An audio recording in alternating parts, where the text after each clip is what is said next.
Oof. Oof. Oof. Oof. Okay. Why must you be mean to me the moment I open the stream, eh? I don't think that's very nice of you.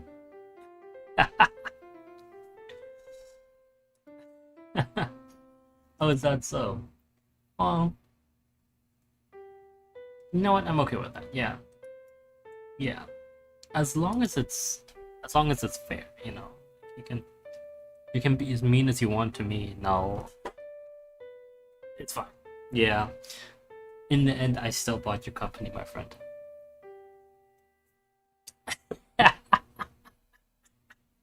That's right. Take that. Oh, for those of you who are outside of the Discord, just a quick explanation.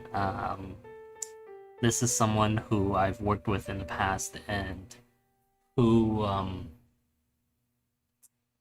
whose company didn't end up going in the direction he wanted to, so he had to sell.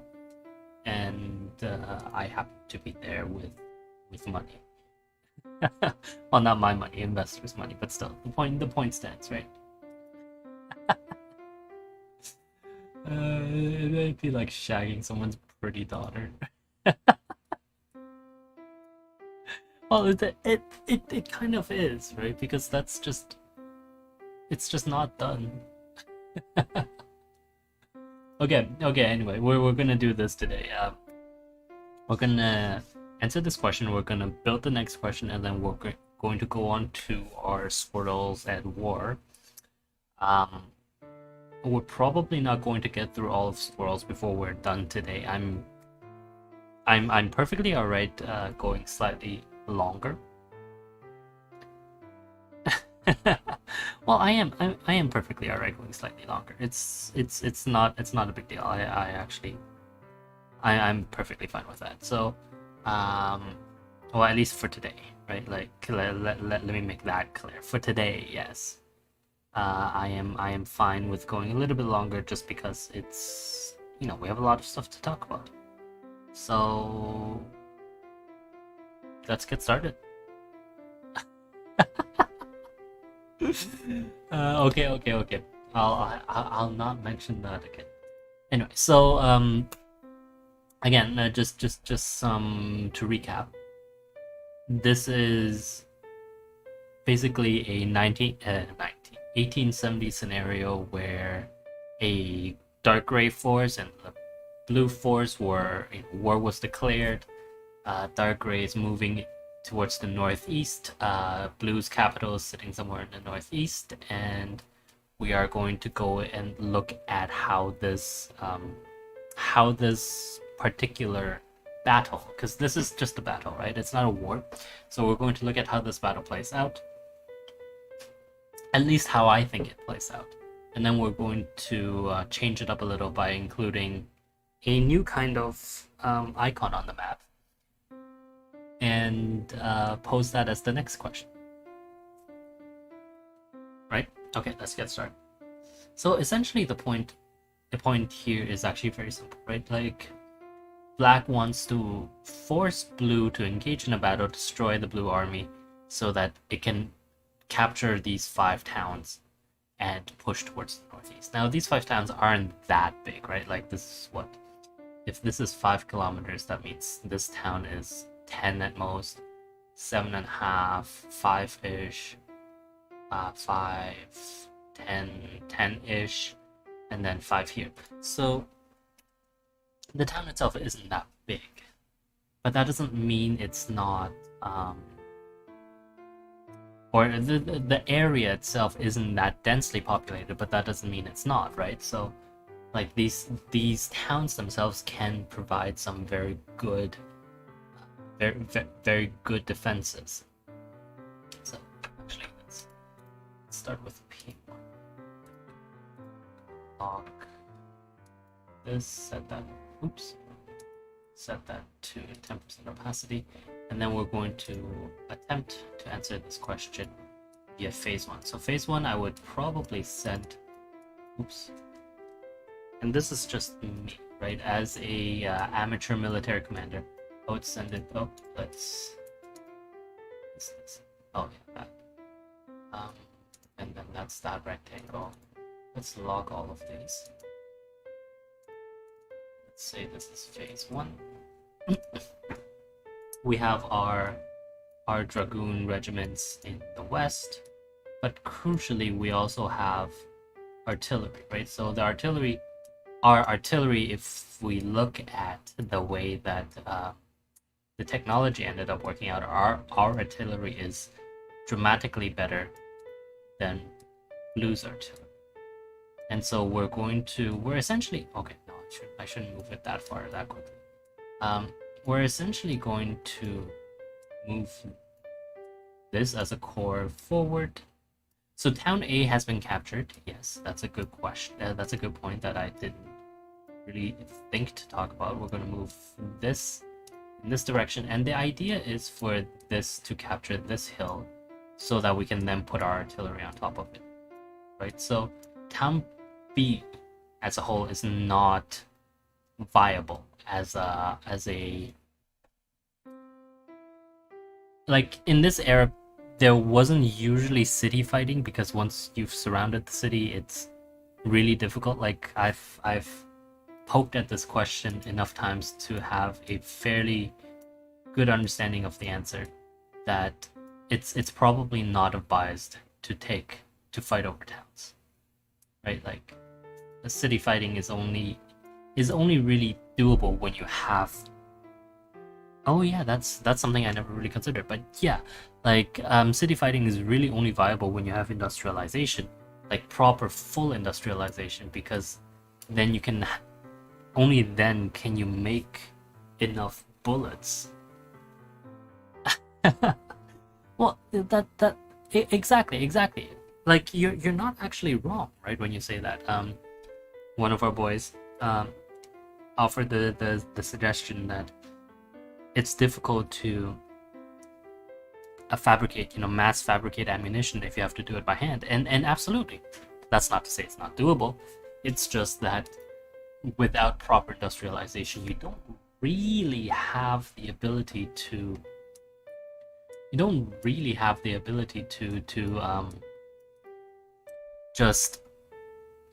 just be able to put out that much firepower in such short amount of time, right? So in this, yeah, let's just get back to the no, that's not the case. No, let's get back to the question at hand, though, which is what would we do as the Dark Grey Force. And it's like the Blue Force is a little bit more, doesn't have quite as much initiative as the Dark Grey Force, and it's just been woken up. It's just been woken up from like storage. I don't want to say storage. I want to say it's just been mobilized properly. And so like the Dark Grey Force mobilizes much quicker than the Blue Force. So the Blue Force is still just kind of like, they're just waking up to their situation. Where's my phone? Okay, we're good. Yeah. So because the Blue Force just woke up, they are not really moving that much, and they are just deploying into sort of a pitched battle formation. Two armies that are separated by this. Oh, did I talk about this last time? I feel like I did, but this is a depression, which means the Dark Grey Force is not going to go inside and then go from inside out. That's nonsensical. No, like you can't fight into that and then come up a hill at people who can snipe you from much further away, right? Like that's just not going to happen. So even if they or especially if, in this case, the blue Force, they have the Chassepot, right? And that's just a much more advanced rifle than the Dreise that the Dark Grey Force is fielding. So yeah, oops, Uh, okay, there we go. Can you imagine if I got into that position and then couldn't get myself back out? uh, one quick second. My microphone cable is getting in the way. Okay. What am I saying? Yes. So this is phase 2. This has been. So phase 2, we can see that essentially our cavalry is doing sort of the same thing that on both sides. And these are dragoon regiments, which means that or not regiments, dragoon brigades, which means that each of them is sort of, how do you say? Each of them is each brigade, so each corps, each dragoon corps can collapse down into a very heavy fighting infantry division. So this will be essentially like, you can think of it as like a motorized division. the very early motorized divisions. And so my idea is, as black, I'm going to push the infantry and the artillery down the center. Going to offer battle on this ridge if blue doesn't take it.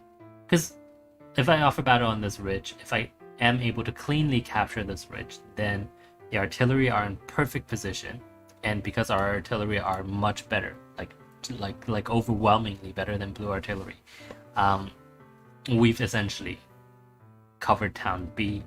And the idea is to attempt to reach this height so that we can essentially cover town E. Right, and so by doing so, we either force blue to give battle or to retreat into sort of this area and this area, and then we'll try to hit them from behind. And that's the idea.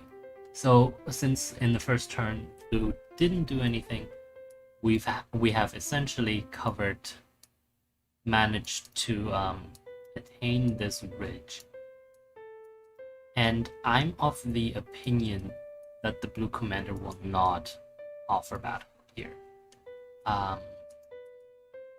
The reasons are myriad, but essentially the point is that blue as a army does not need to win a very decisive victory. All it has to do is to bottle up this black army in this area so that they can't move, and blue will have won its own strategic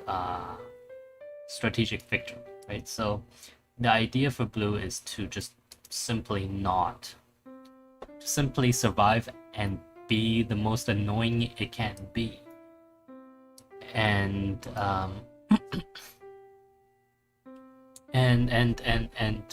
yeah, keep black sort of bottled up here. So of course you can also see that if we do it like this, so for example, this against this would almost be an even fight. Sure, there's cavalry there, but that cavalry can, like, these divisions can always retreat into the willing embrace of, we have enough backup on this side that this can slam into the rear of whatever's coming down here, and so it really isn't. Like, I don't see a reason for blue to attack into this, because this is a very narrow frontage as well. And so similarly here, blue could have contested this if they were quicker, but they weren't. So the idea then becomes, if blue gives up town E, then it's going to try to fortify this area, fortify this area. What did it? No. My phone just vibrated for no reason. Okay. Where was I? Fortified this area and, fortified this area. And as black, it is, dark gray, it is my responsibility really to not to break that, right? And now that I think about it, maybe this was a bad. Maybe I should have force marched everything up here and then taken town C, like if I only left like maybe this much here, and then everything else gets marched into this direction to take town C and to take blue in from behind, that would have been... Ah, damn it. Okay, we'll do this again. We'll do this again. Yeah. Well, so that's kind of the point, though, right? That's kind of the point to these kinds of questions.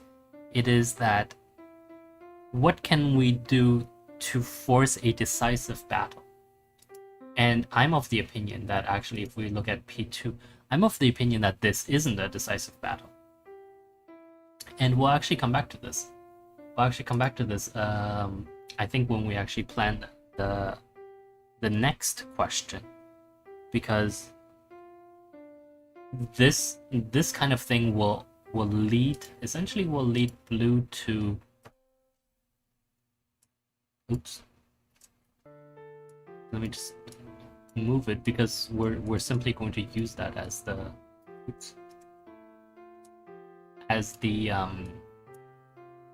question for the next one. So we're going to have this. Cavalry is going to stay here. We're going to have this essentially pull back to just outside the town. Artillery on the left, this direction, so you can essentially catch enfilade, right, like that, and there's not much you can do, you as dark gray can do about it. And cavalry here, because again, this is not something you really want to fight over. So this is between here and here is 1, 2, that's 40 meters in height and like 5 kilometers in length. So like you're marching uphill for kilometers at a time under fire. It's just like, that's nonsensical, right? Nobody's gonna do that. And so at the same thing, we're going to probably end up with the cavalry here, 1 corps on the east,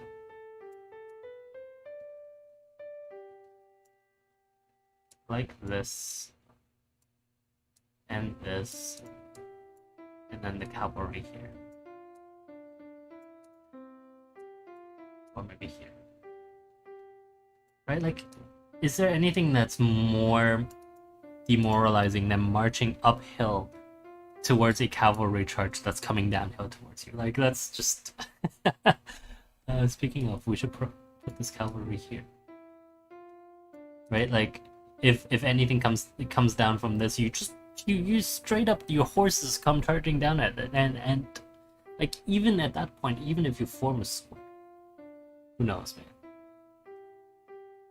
Especially since blue has the advantage in infantry weapons, right? So if you do this and blue does that, then we can very quickly see that we're going to end up in a almost like a trenchy warfare type thing, and that's what we're going with that. Yes. So let me lock this, hide this. So instead, what I want to do is something slightly more, let's say P. What am I calling this? Real phase 1. And so we're going to do something completely different. 10%. And that is, we're going to have these 2 formations like this, move in this direction, this move in this direction.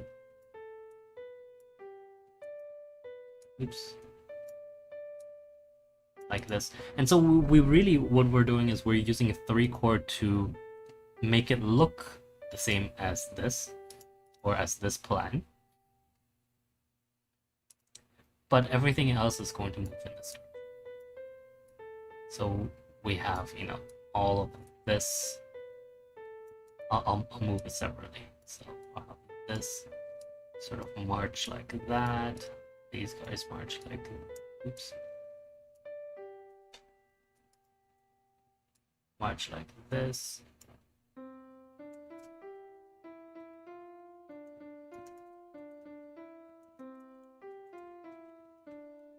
And then we'll have the cavalry, another cavalry at the sort of the rear.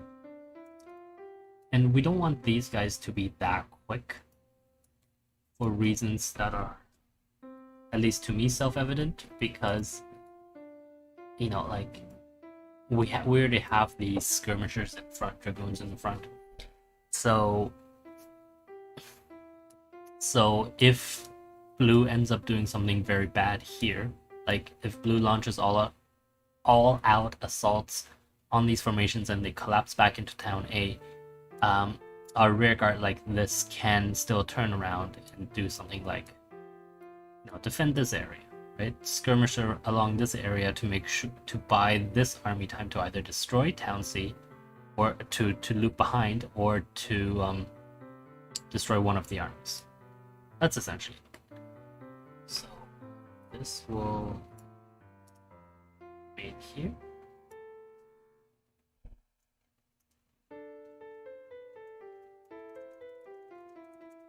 And so this will be essentially phase 1, right? And so, like before, let's say blue does something like this, comes out a little bit in this direction. You know, like they're not too eager, but they're still moving, advancing.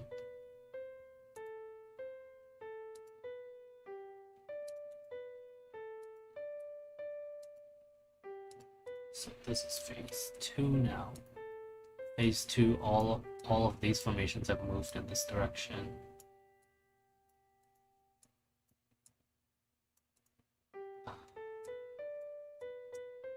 These guys have taken this hill. Yes, I'm hurrying,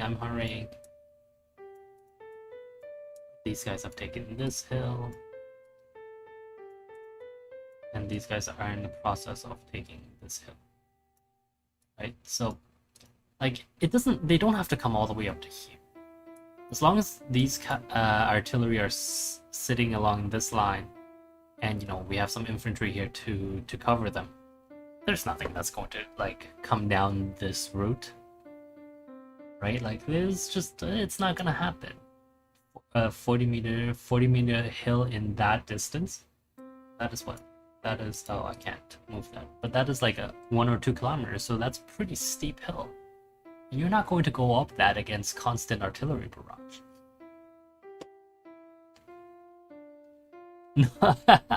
No, you're just not. Like, that's not really doable.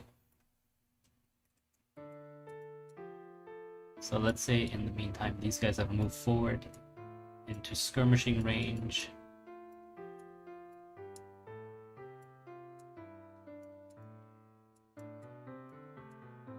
Something like this. Right, like you will still get information from town B that's saying, oh, there's movement in this area, etc., etc. But that is kilometers away, right? So, like, unless your information is amazing, I don't see this being. I don't see that if there's much they can do about this. Like, at best they'll keep a core in the back. Like this, something like this, right? Or they might try to garrison this hill. That would be kind of terrible, yes. But even so, like, this artillery is within striking distance of that, so I don't see why that would be absolutely terrible. Like, you don't want to have like open field pitched artillery infantry battles, but you can still either lure, like, if you lure them in hard enough, this is a steep hill from both sides, so your infantry is going to have trouble climbing that, or they'll be winded from climbing that, and from the other side you can still do so as well, right? Like, it doesn't benefit either side, unlike this, this which benefits coming from the southeast much more than it benefits coming from the northeast, right? So they might come here.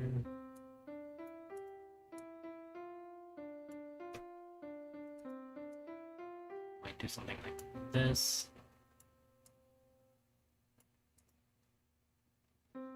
Phase 2, yeah, phase 2 is. But I think this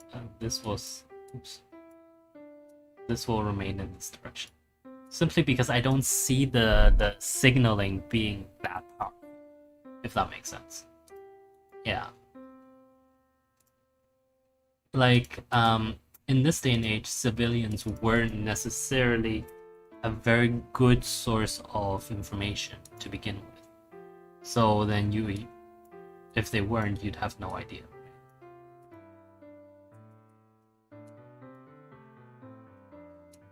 So then our cavalry, oops. Doing something like this. Our infantry are doing something like this. And so we're essentially placing an entire army on their flank.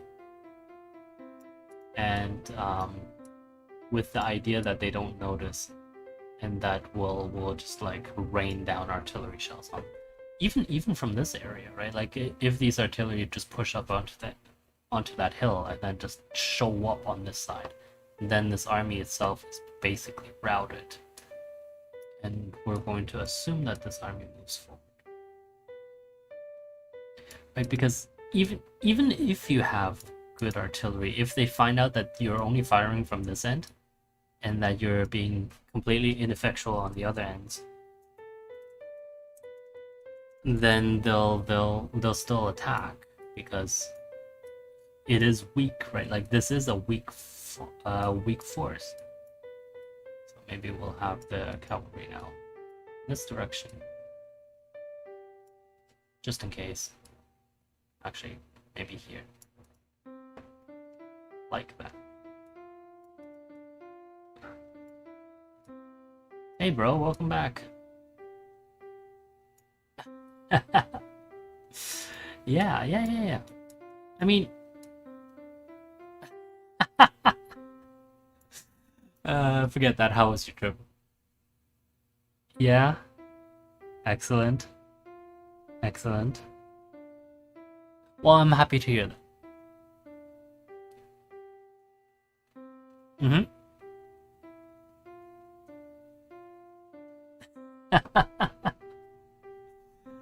Okay, you guys talk amongst yourself. It's fine.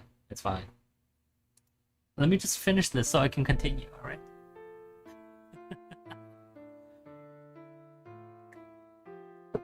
Well, I do want to get to the squirrels thing, and we're half an hour in, and I haven't even finished the questions yet.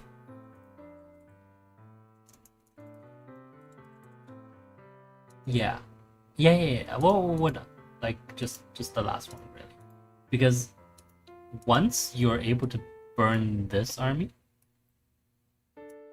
then there's really not much left, right? Then you're at such a force advantage and initiative advantage that you send stuff down here, you cut off railway lines, you can do whatever you want, right? By then, this entire army, like if it doesn't retreat, it's just going to be surrounded and attacked from all sides.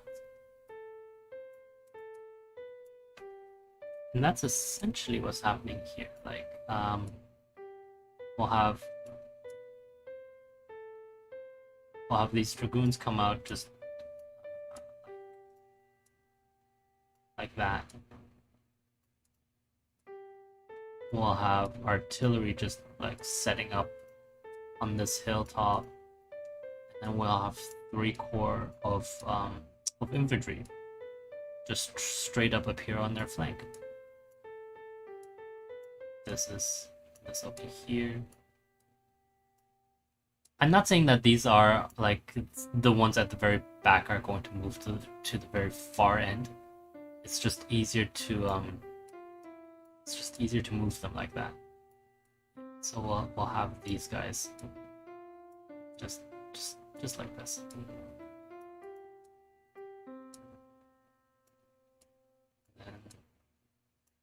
because we're not fighting over the towns per se, right? So actually, we don't really need that extra artillery up there. So these guys would have been left here at the beginning. That makes more sense, right? So with the artillery on high ground, this essentially becomes a draw, and then an entire army appears on the rear of the blue. If they run in this direction, it's possible, but then they'll just get shot in the back. There's no real good answer. Even if you go into town B, there's just going to be shelling into town B. So that essentially, like, I mean, that is a good question. Yes, that is a good question. The question was, why wouldn't the Eastern Army reinforce? The answer is usually they don't. For this kind of blue army in this day and age, this blue army in this particular era was not known for rapid maneuvers. It was a great army, actually, like very well trained, very high quality equipment, but doctrinally it wasn't quite as mobile as this, as the dark gray, right? So that's really the only point. Okay. So just to recap, essentially what we would do is send half the army into this lunge into the northwest, come down on the blue army as it's pushing into our supposedly weak positions. We have a blocking force in place. This will probably come into this direction, actually. Simply because we want more rifles here, just in case, right? Like, even having some up there is probably a good idea. So, like, having rifles up here essentially means that they cannot come. Yeah.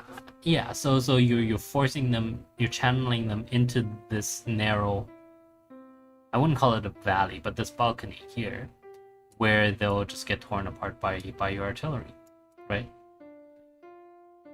I mean, they could probably force it, but that's a very steep hill. So even with your inferior infantry guns, infantry rifles, you can still, like, you're shooting downwards, right? Like, down elevation is always better.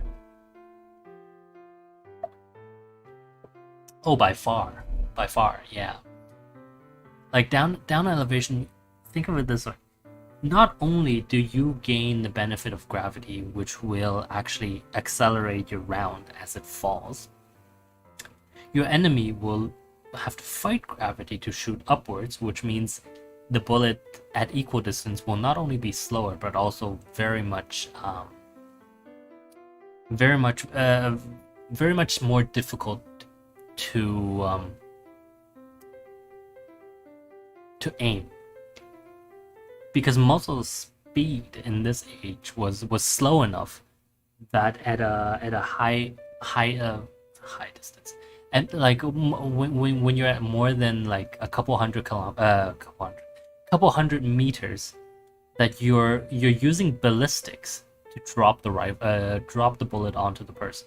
So that means you'd have to aim. Exactly. It's like throwing a ball, right? Like, if you can throw the ball fast enough, sure, you can throw in a straight line. But if you're throwing, exactly, baseball. That's exactly it. Like, the difference between an underhand throw and a major league pitch, right? The major league pitch is they go really quickly, and so therefore they can go in a straight line. Whereas if you look at softball teams that play with bigger balls, almost all of them are thrown on a parabolic trajectory. Just because otherwise, like, the speed of the ball as it leaves your hand is not high enough if you were to go straight for it to actually reach where you want to go. Exactly. Yeah. And so that's what makes them so much more difficult. Yeah. Okay. So let's What day is it tomorrow? Tomorrow's the 21st, right? Yes, excellent. So we're going to save this. Then we're going to save this as the 21st. And we're going to read basically these. Layer 2. There we go. So this will be the new question layer. Modern weapons are not the same. Modern weapons are almost always, well, some. If you're talking like infantry weapons, modern weapons have high enough muzzle velocity that it doesn't matter. It simply doesn't. So, oh wait, it's locked. Okay, locked. Terrain. Actually, no. Trenches should be part of the question. Yeah. Yeah. No. Modern weapons mostly are direct fire. The only indirect fire stuff that you'll see are like, well, I mean, of course, missiles and stuff. But if we're talking like stuff that would have existed in this time, it would still be just like indirect fire, like so howitzers, artilleries, and all of that stuff. Yeah, like you wouldn't see much. Like there's no fundamental difference between what they did back then and what they're let's do that, trenches. What they did back then and what weapons infantry are using now. Well, obviously, like, you know, they're very much evolved versions, but they remain the same. So like, you'll have howitzers, you'll have direct fire artillery. Of course, you know, modern soldiers get a lot of luxuries compared to back then. So these are going to be trench line. Oh, I can't spell.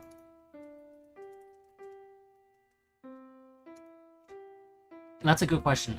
We might not be doing squirrels today. Just because I messed up my timing.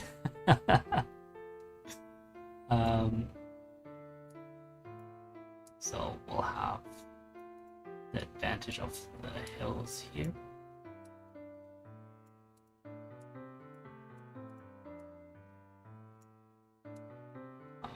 This in this direction.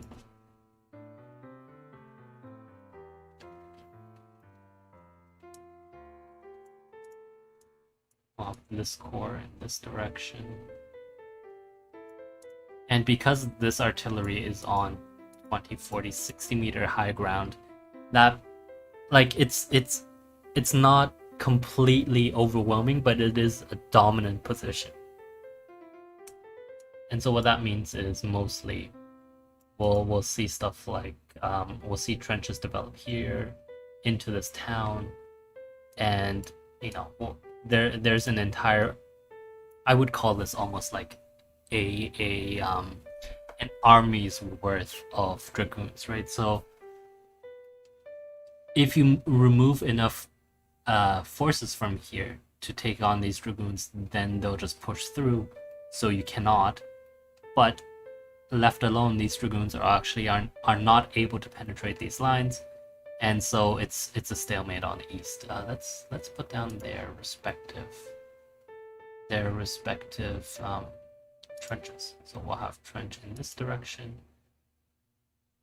We'll have trenches here, trench here, probably another one in this direction. This should all be the blue, though. What blue did we pick? Oh.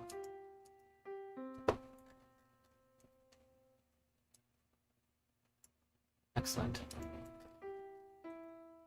Okay.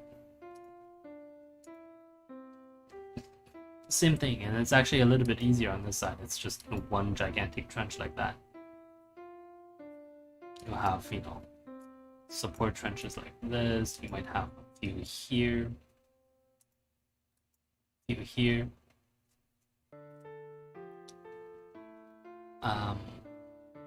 What am I missing?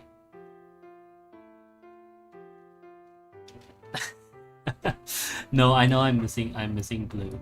Not blue, dark gray, yes. But that's not what I was thinking about. Oops. Legend should be locked. Oh wait, did I put these under legends? No, these are under questions. Okay. Question 1. Um, so there'll be another trench in this direction, probably one more in this direction.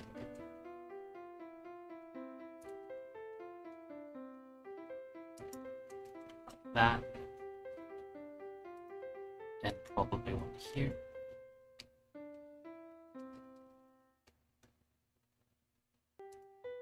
Probably one here.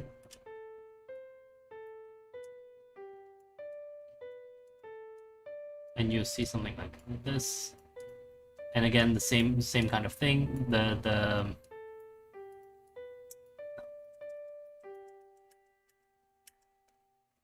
The dragoons on this end are great, but they're not enough to. Probably doesn't even need to be a trench there. They're not enough to really offset the ability of these infantry divisions to just simply poke at them, right? Like, they have the advantage of internal lines, so even if the dragoons were try to come all the way up, from behind, the infantry divisions have enough time to really not worry too much about it. So they could try to cut the rail lines, they could try to go all the way over here, but that is really far, right? And such long distance how do you call that in English? I don't actually know. Regardless, it is long enough that it makes that attack very much unreasonable.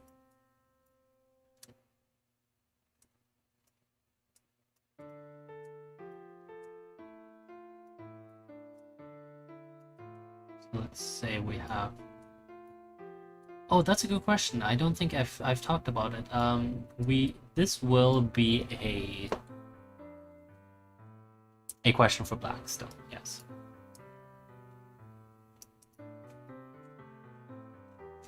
Essentially, like, if you are stuck in this kind of trench warfare, what would you do? Right? And honestly, I don't have a good answer. I will really have to think about this because this is a difficult answer. Question.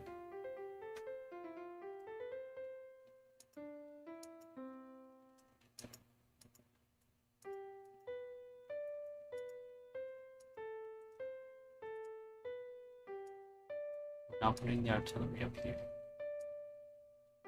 Artillery are here. It'd be nice to put it on high ground, but then you lose sort of the ability to fight, to discourage rushing across this kind of no man's land. Hello, how are you today? Satan.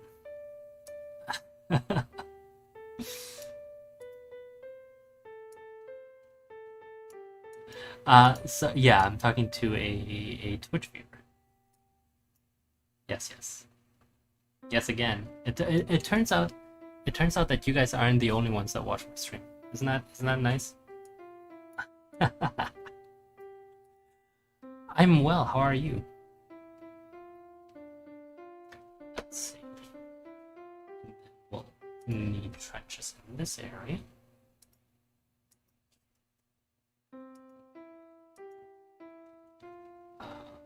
Probably something along this line. Oops.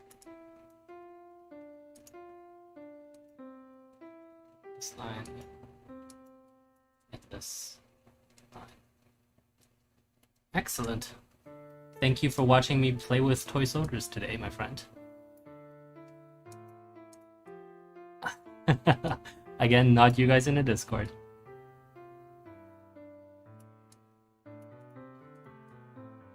Don't be jealous. This isn't the first time it's happened.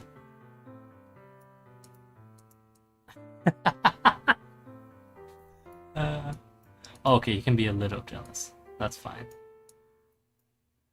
But you know, you boys and girls aren't. It's not like you boys and girls are like deprived. We talk so much anyway. Yes. Okay, so these trenches are about done.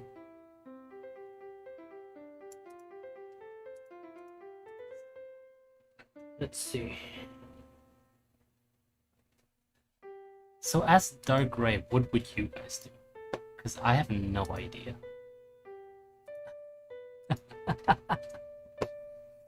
I have no idea how I would fight this. Because these two are very evenly matched armies, besides, you know, like overwhelming artillery. Like, but artillery doesn't win you the battle, right? Like that's the problem. Indirect fire can cause a lot of damage, but it doesn't exactly force the enemy to abandon the battlefield. You'll need to push your own men into it. And so then the question becomes, what can you do to do that? I don't know. You could try what the Canadians did during World War One, which is that you know, like semi-successful creeping barrage thing. You can call me muses. Yes, because my tag technically says minimalist musings, but I've become used to being called muses. Let's see. A nice, yeah, nice trenches.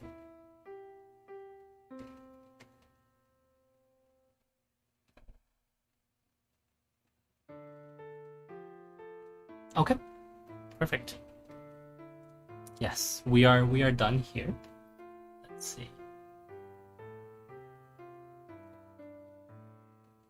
I can't see anything wrong, or I can't see anything that I would change. So this, I'll do a write up about this question, and I'll post it up. I'll post it out in the future, well, tomorrow, but you know what I mean.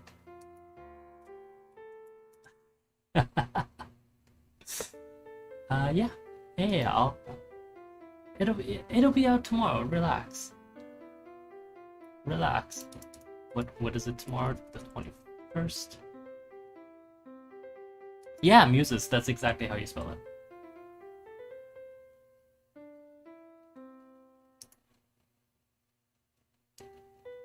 Excellent. Okay. So let's move on to the second part of today, which is completely redoing this. So I've gotten a few complaints, well, a few, just one or two, that the new oh wait, I'm supposed to say this. Second, that the new numbering system for the divisions doesn't look as stimulating because we're only seeing the numbers as opposed to seeing a division icon. Right? So I thought, streaming. I've been streaming to the Discord, which is filled with ungrateful assholes for how long have I been streaming to you guys for? A couple months now? Yeah, probably. But mostly, I'm actually on Twitch because one of those ungrateful assholes got himself banned at his workplace from Discord, which means he can't actually join us for our regular streams. And because he's a very big donor, I've had to make accommodations for him.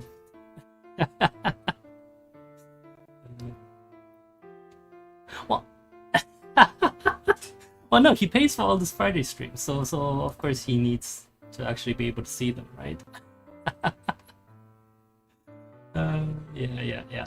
Anyway, so we're doing this, and I do want to see if we can create a new type of division icon that is smaller. Well, I use it. I use it only on people who are in on the joke, so to speak. Right? I would never like because I all of these boys and girls I know them in person, so it's it's a little bit less, shall we say, hmm, it's a little bit less formal, simply because I know them so well. Oh, well, thank you very much. Thank you guys very much. And Sidewinder as well. Thank you very much for following the channel.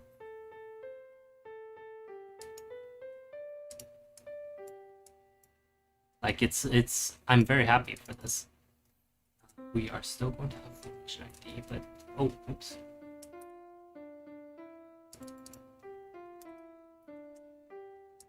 Maybe ID instead. There we go.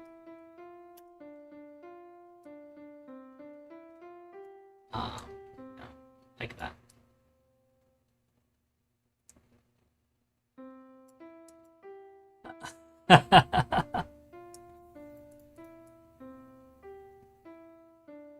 Yeah.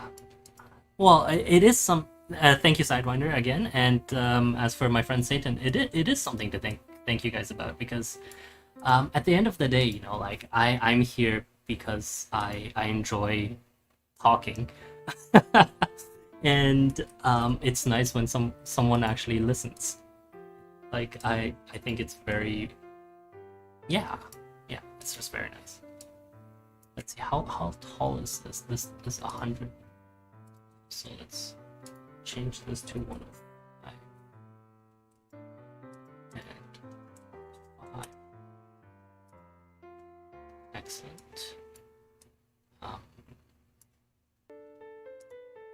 105, right? So it should be at 10. No, I say 105. 52.5, 52.5. Like, no. I can't math. Oh no, okay, I can math. There we go. Okay.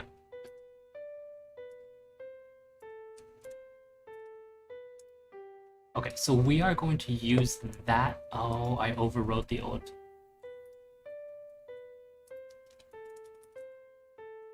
There we go. I overwrote the old division counter. It's okay. Feel free to laugh at me for that. Because I know they will. It's simply better to get ahead of them, you know. See, there's the laughter already. So I'm going to try this because I think this might actually be good. So instead of actually, no, 1 second. Let's open this again. This looks too wide, doesn't it? Let's move that up a little, and then this right here. I wonder if this would work. How high is this? 62. Excellent. So let's say that's 62. And then the center will be at 31. Oh. See, unfortunately I can't. As for the Discord, at least the one that the group is sitting in, because it is unfortunately a private club. So I know all of those people from either work or actually mostly just work. So that's why they are there. And they occasionally talk about work. So that makes it like everyone who actually goes in has to sign it's a bit of a faff, but everyone who goes in actually has to sign a non-disclosure agreement.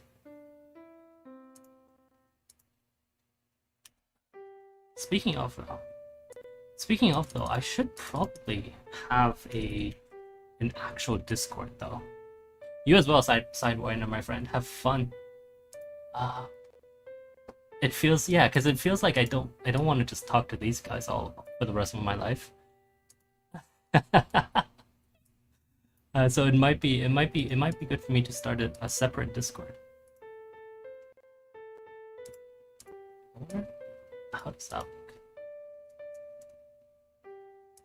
What do you guys think about this compared to just that?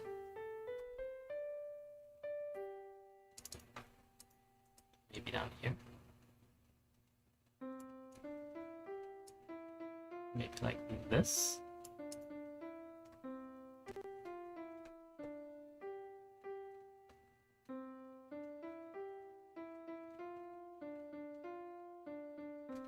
Yeah, sure. So this is a good point for me to explain. This is my so I write a story. Um, it is called Squirrels at War.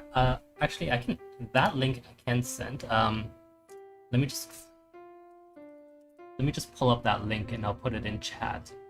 It's don't mind the fact that it's actually on DeviantArt. It's essentially a serialized story about a oh no not Siri, not Siri. It's essentially a story about a group of squirrels fighting a civil war in post Brexit and also COVID-19 lockdown. um, and really, this started because I worked in London for a bit, so I know this area kind of quite well, and it was just funny for us to imagine that underneath our feet. So like this is between me and the guys on the Discord, the boys and girls on the Discord, that beneath our feet there was just this perpetual squirrel civil war that was going on, and it kind of got out of hand there. um, just a quick recap. The blue is the squirrel technocracy, and in red is a squirrel collective, and they're just fighting. And I sort of use it to, it's again like I don't even know how to explain it properly. Think of it as the most boring of dad hobbies, where and I'm being made fun of right now on the Discord. Just ignore my laughter. Where essentially it's playing with toy soldiers, right? Thank you very much. You're way too kind, my friend. This is just the insane ramblings of a boy with not much else to do with this with his time. It's not good question, Sheldon.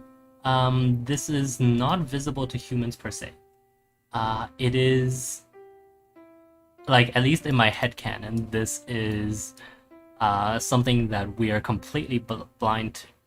And so while I was living in London, that was my impression of just what we would be like, because like if you're in the middle of the financial capital of Europe, like, which is about this area that I'm hovering over right now, right? And this and here, and so people walk around here completely with their heads either in their phones or desperately going from meeting to meeting.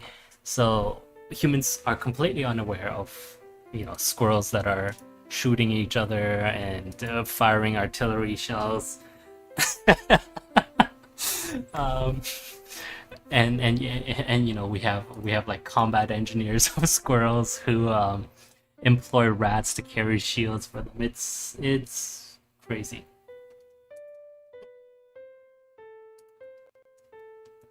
Just want to finish this real quick, so this looks good. And so there is an entire series of this, where really all I do is talk about military tactics and the how these squirrels go about with their I need this to be wider, and how the squirrels actually go about getting their, what am I trying to say?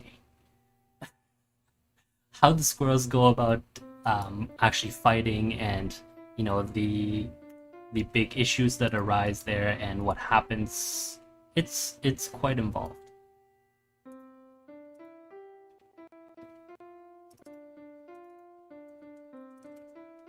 So there we go. So this is blue now. This is blue as well.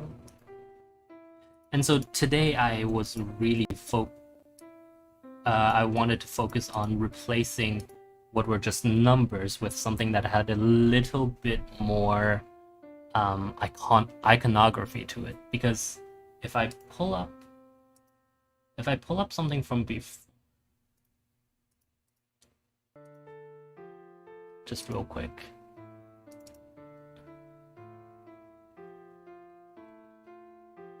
Thank you very much, Satan, my friend. You're too kind. It is one man's hobby, and you know how it is. If the hobby can interest even one person, then it sort of becomes feels like it becomes worth it. But essentially, I wanted to show was this, which is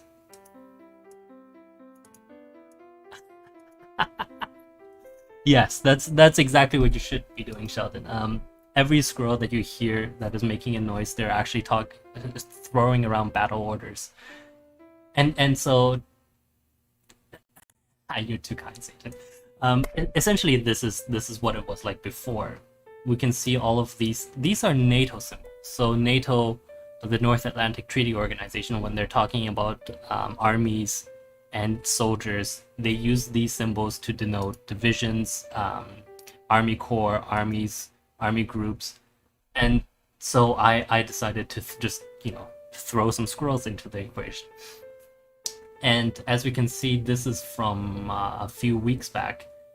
The map got really busy. So today, really, last week what I did was I turned all of these small, yes, exactly, they're units, the field formations, right? So each one of these, shall we say, let's say the 28th division here with the 2 crosses on top. This symbolizes a infantry division. You see this single line, a single diagonal line with a single cross on top. This signifies a cavalry brigade. And so these cavalry brigades are actually squirrels that are riding tamed Pomeranians into battle. So you can imagine that they're a little bit fiercer than if a human were to ride a horse into battle, right? Because the Pomeranian itself is like a wolf in terms of compared to a squirrel. So they would actually like participate in the battle themselves. So going back, last week I tried to replace all of the division level formations. So that's the ones with 2 X's on top with just their numbers, because it was getting really busy. They are very dangerous. Very dangerous. Because it was getting really busy and I wanted to squeeze more divisions like we see with the 6 Guards division and 9th. I wanted to squeeze them into smaller surface area so I can show what's going on.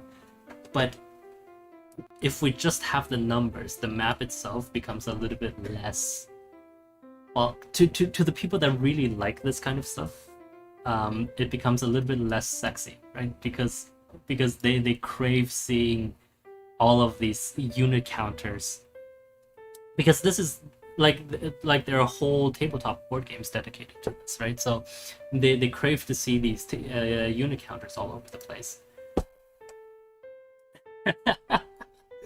I know you guys don't on the Discord, okay? It's fine. You guys can talk amongst yourselves. I'm talking to other people now.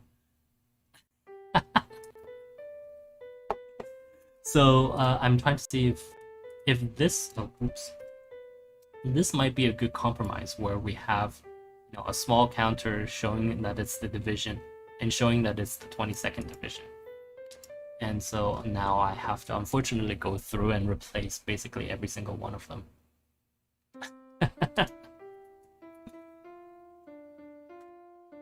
Let's see. Icons.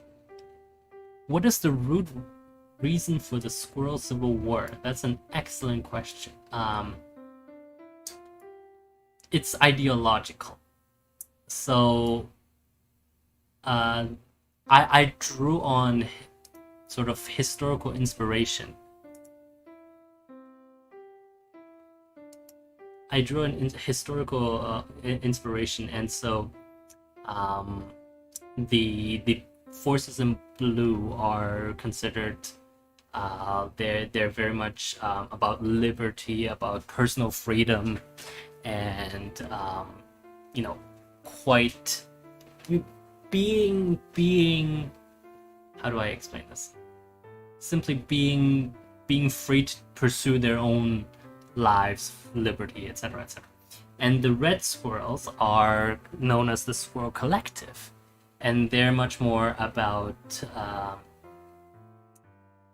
for the good of everyone, every squirrel, and they're about everyone sort of pitching in to make the country itself better, right? So they wear their inspirations on their slaves, really, if you think about it. So it's well, at least I very much like that kind of ideological combat, because it does mean that oh, I don't want to save this. It does mean that there is not only scope for me to talk about military work, military happenings, but also I do talk about things like political interference and stuff. Main character, yes, technically there are. I mean, I focus really on two. The first is the commander of the Second Army for the Technocracy, who is. I do roll dice, actually, and as nerdy as it sounds, I have a notebook that's filled with filled with my notes on where this is going. But two main characters. One is General Elm, who is one of the big boys. He's commanding the Second Army, and actually we are. Oh, I should do this. He's not only commanding the Second Army anymore. He's commanding the First Army Group. That is just being created in this part. And on the collective, we have the Commissar Field Marshal Thatcher, who commands the Eastern Front, and so they are they're even opponents on these fronts, and so it's been quite a ride, I'll say that, because General Elm himself had started as a brigade commander, actually, when the first counterattack started. So at the very beginning, we started with just a breakthrough on this Cannon Street. Zoom in. Cannon Street station, and everything to the north of the River Thames was collective land, and so we can see that the technocracy itself has managed to gain quite a bit of land, but it wasn't easy. There were constant counterattacks from the collective that made things very, very difficult for them. What was I doing? Oh yes, I was enacting this. So let's see, 6 Corps. This is a army center line. This should now be here. This should now be here.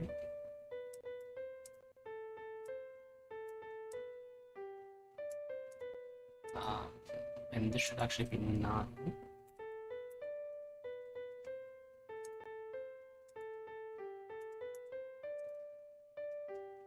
And so actually, funnily enough, talking about main characters, our friend General Elm is moving into the first army group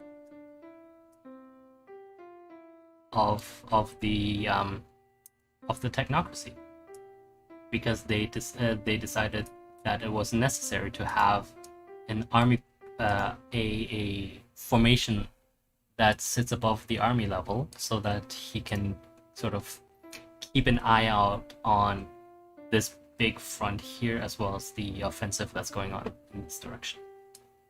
So that's why the first army group is created here. And this is the fourth army, I believe. 1, 2, 3, fourth, yes. And this is the fourth army.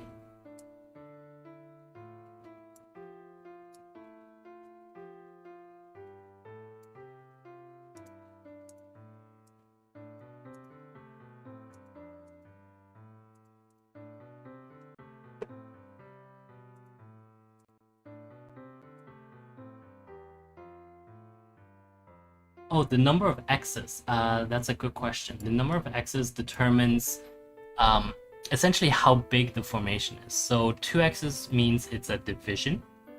3 X's means it's an army corps, and usually an army corps contains underneath it 3 to 5 or 2 to 5 divisions.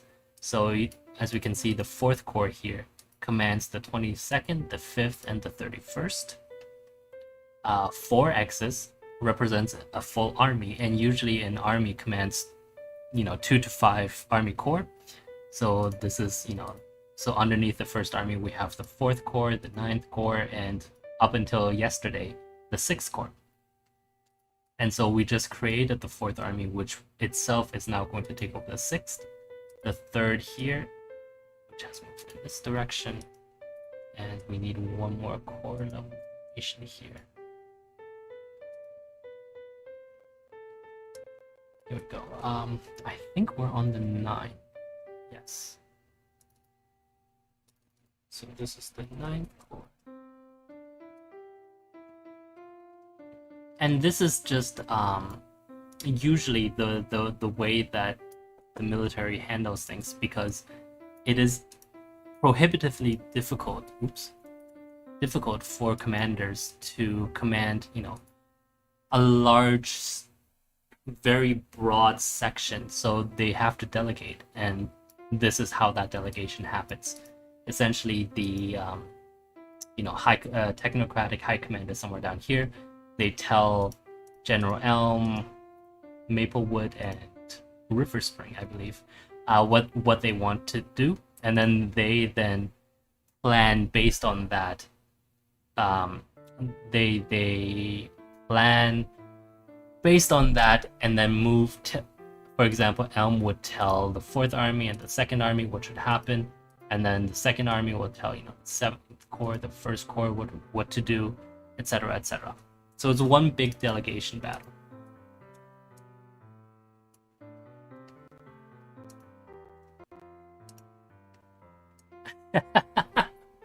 Well, that is what it is, right? Like there's no way we can get around that. It's simply too difficult to command fighting units when they are so far apart. You need someone in position to do so, really. So now the 9th, 4, 3, excellent. Yes, okay, we should replace all of the...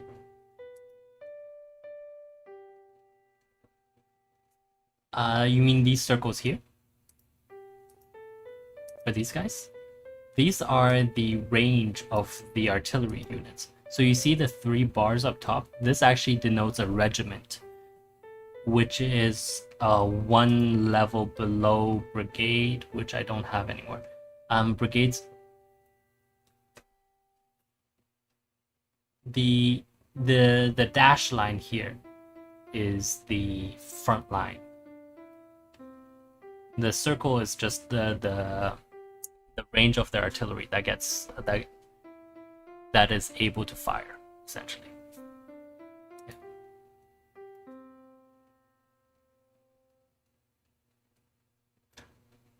I do have a question for you guys. I am trying to determine whether having the unit counter look, oops, and this is for you guys in Discord as well. Whether having the unit counter, what's going on? Okay. Having the unit counter looking like this, or just having the single number, which one would be better? I'm not sure. Oh, the battle is incredibly intense. There has been constant counterattacks by the collective, and you can actually see that there is a third army down on the bottom right that is at risk of being cut off from the main portion of the technocratic force. You prefer the boxes, eh? So looking like this is okay, as compared to, let me just drag it in.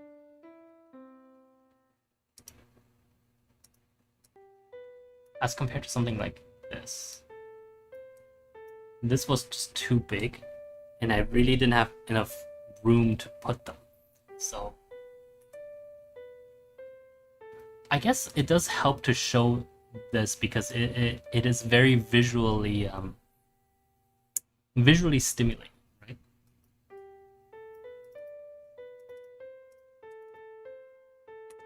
So let's do this then.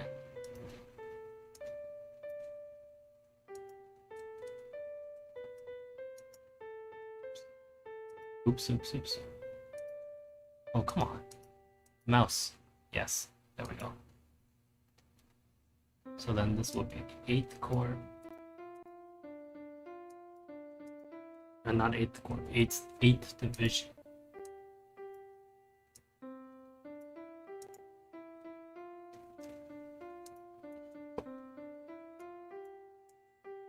Okay. Let's do some drag and dropping.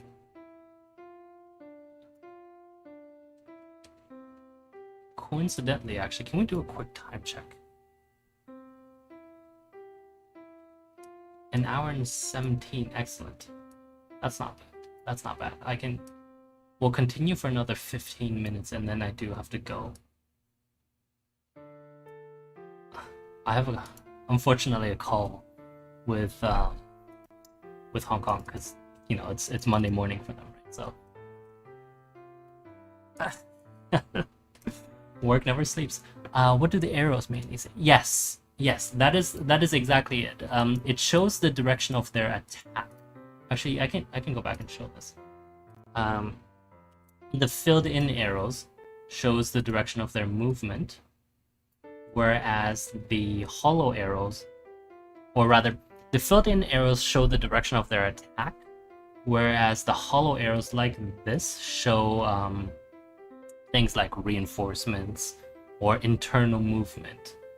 So that's why I have one here. So say like I'm transferring some force from the west and I want to transfer it eastwards, I wouldn't use the filled-in arrow. I would use a hollow arrow just to show that there is movement, but it is not an attacking movement.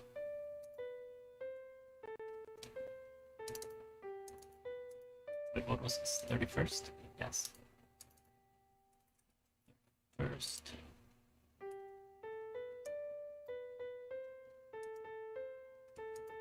First. Yes.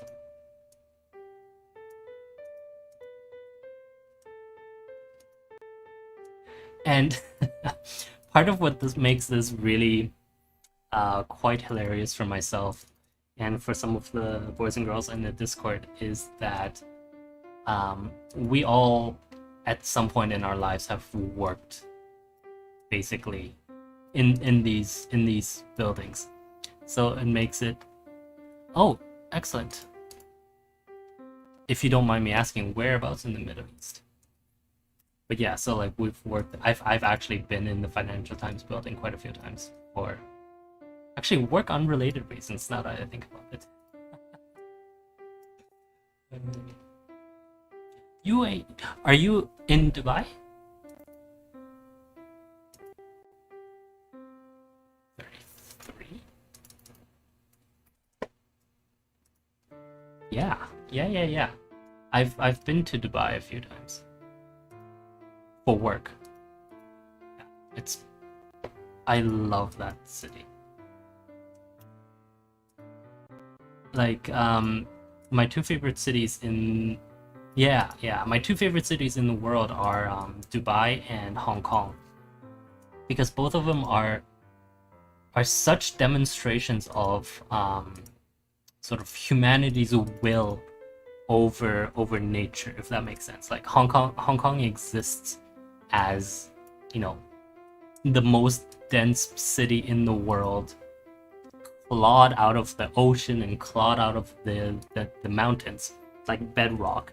And Dubai is itself is like clawed out of the ocean and clawed out of sand, right? Like just um one of my favorite things about Dubai is that like you drive 5 minutes and you're out in primal desert. That's amazing. That's just it is it's such a good way to experience both nature and also like very right now I'm in New York. Yes. But yeah, like and you know when you mentioned Dubai, the entire Discord went on a wistful discussion on what their favorite places were in Dubai was. It's just yeah, it's an amazing city that we really very much, I think most of us very much enjoy. Of course, not everyone's been there, but yeah, most of us have at least gone once or twice.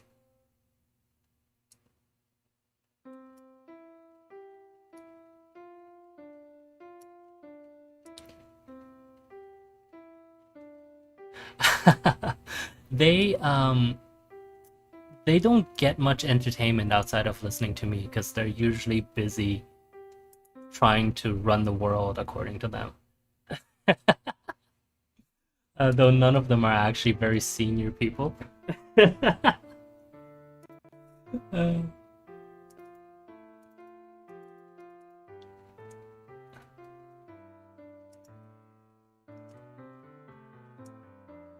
but yeah, like they're who run the world. No, they're not actually running the world. Don't actually listen to them. They think they do, but like basically every single banker thinks he runs the world. So I wouldn't put too much to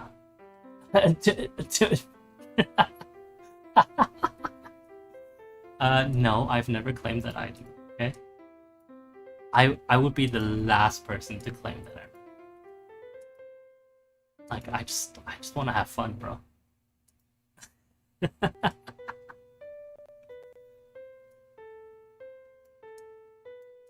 Uh, third division.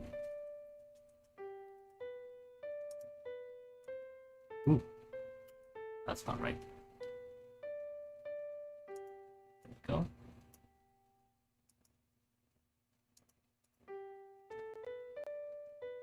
There we go. Excellent. Can we do another quick time check? An hour, almost an hour. Okay. So I'll finish off these guys and then I'll have to do the rest later. I do have to get on that call soon. Uh, but yeah, like it's been absolutely wonderful seeing everyone. In this particular war, I am personally cheering for blue. So the squirrel technocracy. Um,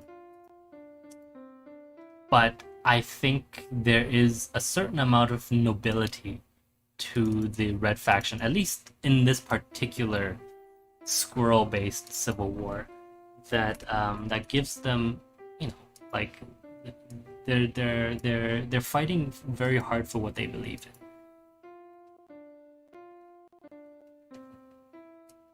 Oh, why did I turn that red? Oh my god. There we go. So.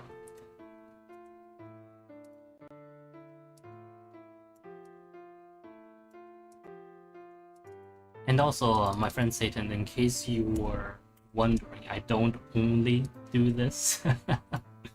I do also play some video games occasionally. 7th. Wait, no. 7th wasn't blue.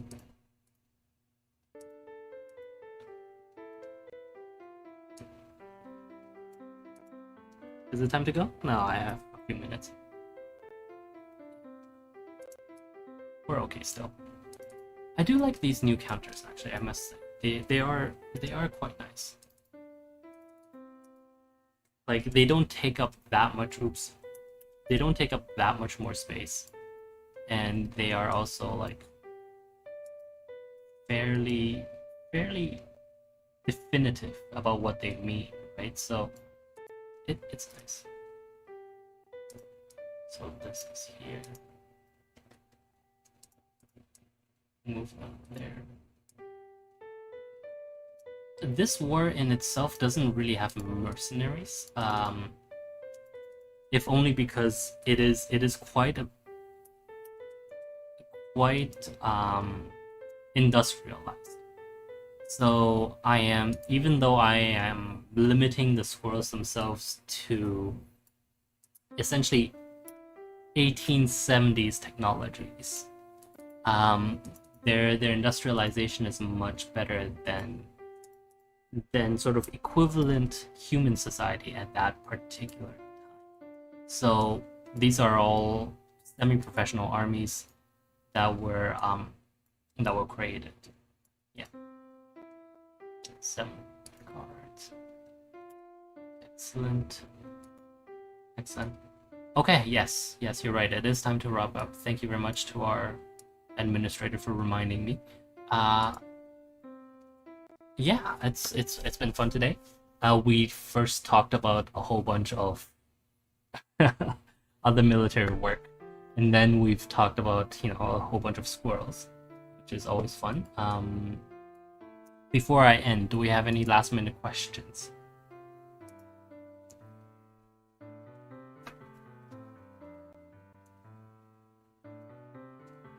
Excellent. Let's go to Dubai.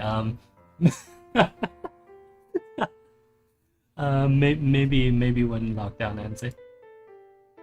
Yeah. Well, I mean, once everything blows over, we do need to have a trip of some sort. Now that I'm looking at it, this does look exceptionally well.